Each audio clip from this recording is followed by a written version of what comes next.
Good morning, gang. Happy Monday morning. Okay, back in the saddle again. Well, I'm going to talk about something this morning that I don't talk about too often, and that is firearms. Reason being, we seem to be having a huge spike in sales again. Okay. Now, there's a few reasons I'd say this is happening. It's a political election year, and we seem to see this every election year, is that people worry about what's going to happen. That could have something to do with it. It could have something to do with the 10 million illegals coming across the border. So I'm going to get into both of those real quick. Now, if you look at historically, all right, I mean, at least recent history, give you this. In 2020, we had 21.5 million background checks done to buy guns. That was up from 13.2 million in 2019. So we had nearly a 50% increase in people that tried to, at least, purchase a weapon of some sort. It was an election year. Now, somebody could also go in and say, well, this is because it was during COVID and you didn't know what was going on, et cetera, et cetera. The world was a little crazy at that point. I mean, hell, you had leftists out there calling for the deaths of people that refused to get the arm ticket. Okay. But if you go back and look at 2016, 2012, and 2008, you will also see in those election years that we had a huge spike in gun sales.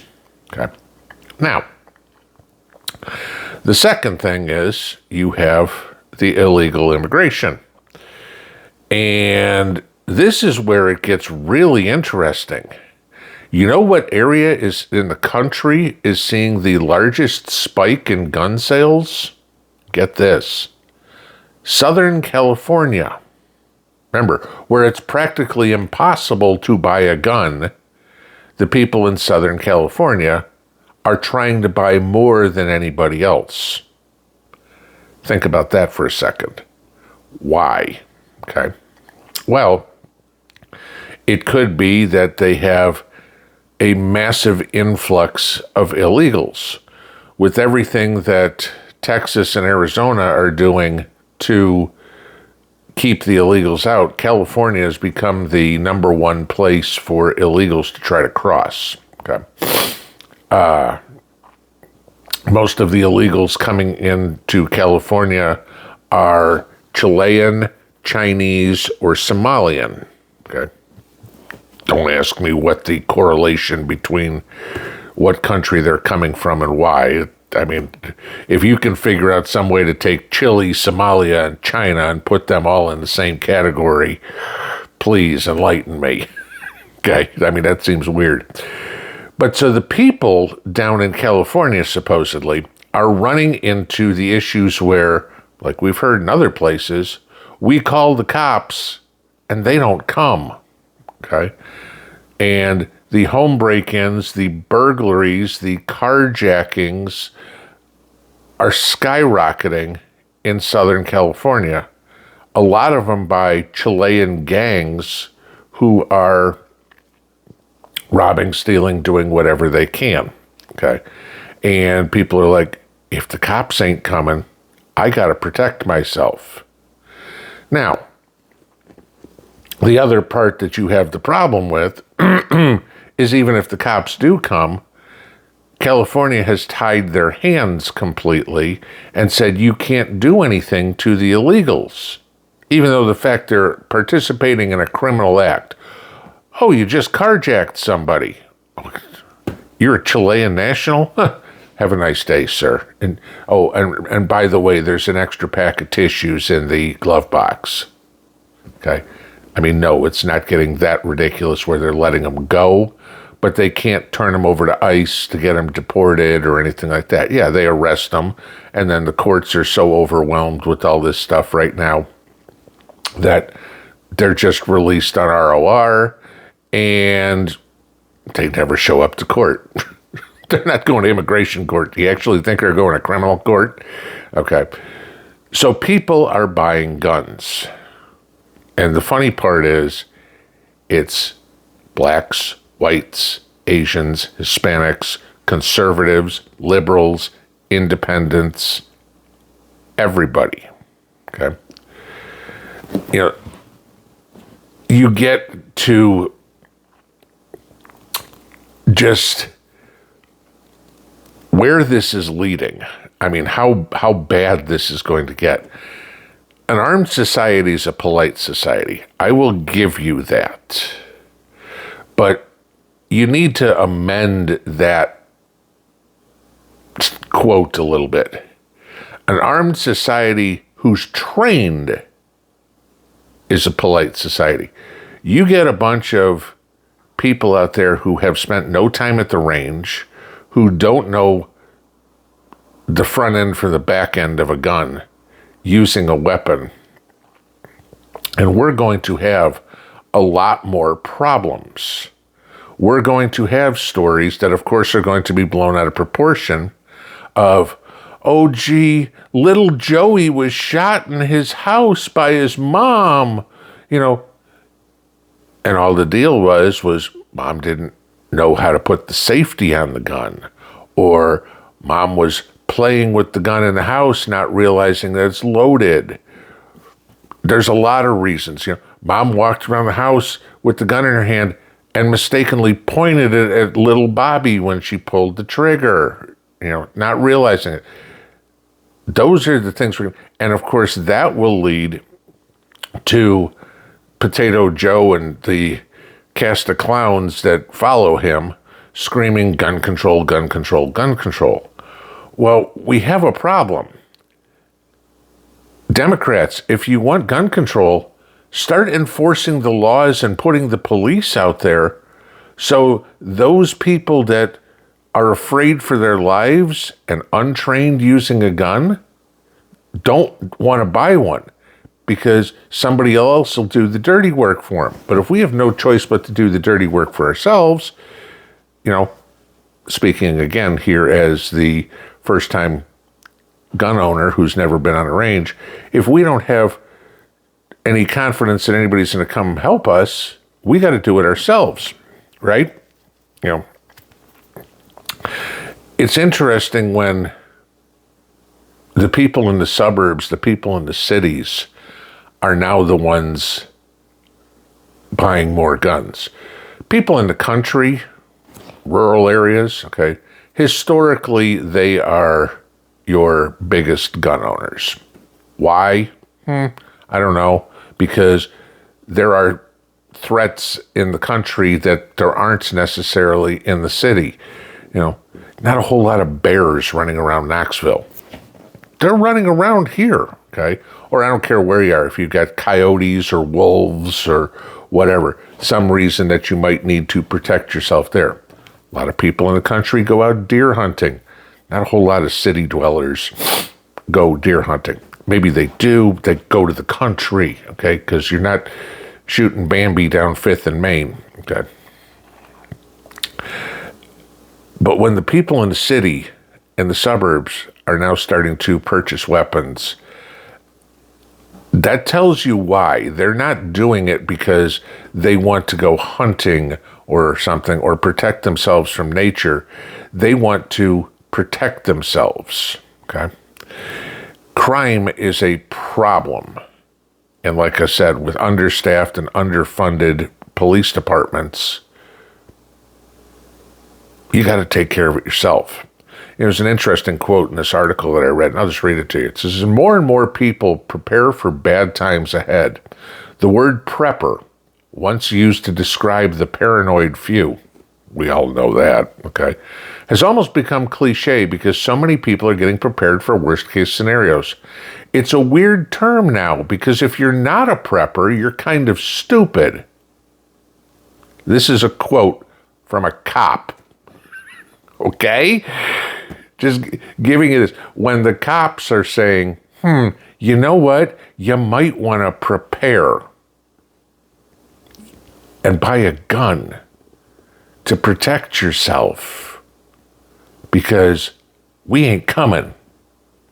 You might want to listen. Now, a lot of you have asked me, what kind of gun should I have? Okay. And my answer has always been the one you're comfortable with. People have said, if you could only choose one, what would you have? And I can't give an answer to that because it depends on a scenario. If you live where I do, you might want something totally different than if you live in an apartment complex, okay? Really don't feel like pulling out an AR-15 and blowing holes in a wall through a little bit of drywall and killing your neighbor, okay? But just like anything else, go ask an auto mechanic. If he could only have one tool, what would it be? And he's going to be like, that doesn't make sense. Sometimes I need a wrench. Sometimes I need a screwdriver, whatever. There's multiple tools you need for anything. Guns are the same thing. There's sometimes that a pistol is your best option. You're leaving the house. You want to protect yourself. You're going to the grocery store. Chances are you're not going with a shotgun over your shoulder or an AR-15 strapped to your back, going grocery shopping. You might get a few weird looks and might get stopped somewhere. But having a pistol in your pocket, nobody's going to bother you. Okay? No different than being at home. Okay? For some people, a shotgun. For some people, a rifle. For some people, a pistol, depending on what you have. I mean, God knows there's enough different kinds of each one. Okay? Do I want a 12 gauge? Do I want a 20 gauge? Do I want birdshot? Do I want buckshot? Do I want a 9mm? Do I want a 45 ACP? What do I want? Okay. This is where it gets into what are you most comfortable firing? I mean, there's a big difference in kickback, if you will, and recoil between a 22 and, say, a 44 Magnum. Okay. Both of them will fire a projectile. One's a lot more lethal. Okay. Puts bigger holes in things. But if you've ever fired a large caliber pistol, it's different than firing a small caliber pistol. It's different if you're 5'1", 102 pounds, firing a pistol, and you're 6'8", 280. Okay. Find what's comfortable, but find something. I've mentioned before, people say, should I buy something cheap or should I save and get something expensive? And my answer is yes. Okay. And I know it sounds silly. Yeah. If you've got $100 or whatever it is, $100 will get you close to $100, maybe a little bit more, maybe 150. Will get you a 22 rifle. That's a start. Okay. If you get $150 or whatever it is, you can go buy yourself a high point pistol. It's a cheap pistol, okay? No question. But save for whatever you want. If you want the Glock, if you want the Ruger, if you want the CZ, if you want a Smith & Wesson, whatever, and it's $500, $600, $700, save for it. But get something, because if all this goes down tomorrow, you're not going to be able to yell out your front porch, can you come back in 2 weeks? I've almost got enough to save enough money to protect myself. You need something. 10 million illegals, chaos coming because of a presidential election. Joe can say all he wants about crime going down. It's great when you don't prosecute the crimes and you don't respond to the crimes. The crime hasn't gone down. It's the enforcement of the laws that's gone down. So therefore, we don't know what the actual crime rate is. If somebody's house gets broken into and there's no police report ever made, it's not counted as a crime. It doesn't mean it didn't happen. It just means Joe can fudge the numbers. If we don't report it, it looks better for us. But again, That's been Washington's whole way of doing everything. If we don't tell the true numbers about inflation, people won't believe it. If we don't tell the true numbers about unemployment, people won't believe it. We'll just make the numbers all look rosy, and then we'll say, look how good of a job we did. Until, of course, people go, honey, I lost my job on Friday, and she's going, great, I just went to the grocery store and prices are up another 10%. And people go, unemployment, economy, crime, yeah, let's take a look. I'm not saying go get armed to the teeth. I'm not telling anybody to go build an arsenal. You might over time, okay? I know people that have dozens and some that have hundreds of guns. Really, you can only shoot one, maybe two if you're really good at once, okay? But have something. At a minimum, have a pistol, something that is portable that you can take with you when you go out, that you can still have at home. You might want to have some sort of battle rifle. That's up to you. A shotgun. That's up to you. But each one of these tools has a different use, and you need to know what you're going to do. Somebody comes up the street at me, all of a sudden the Chinese roll down the street, or Antifa or BLM or something like that with threat on their mind. Standing on my front porch from 200 feet away and trying to shoot them with a pistol, that ain't a high probability of hits. Standing on my front porch with an AR-15 at 200 feet, and it's going to be like duck hunting in spring, easy. So, guys, follow the advice of this cop. Get a gun. As he said, again, where people used to buy 500 rounds of ammunition, now we're seeing them buying 5,000 rounds of ammunition. Why? Because even the liberals know it's coming. You don't want that gun pointed at you unless you can point something back. Don't give these gangs, don't give these criminals, don't give these anybody a chance to do damage to you unless you can stop the threat. Never bring a knife to a gunfight. Or the other phrase I always like, never start a fight, always finish one. Pinball out.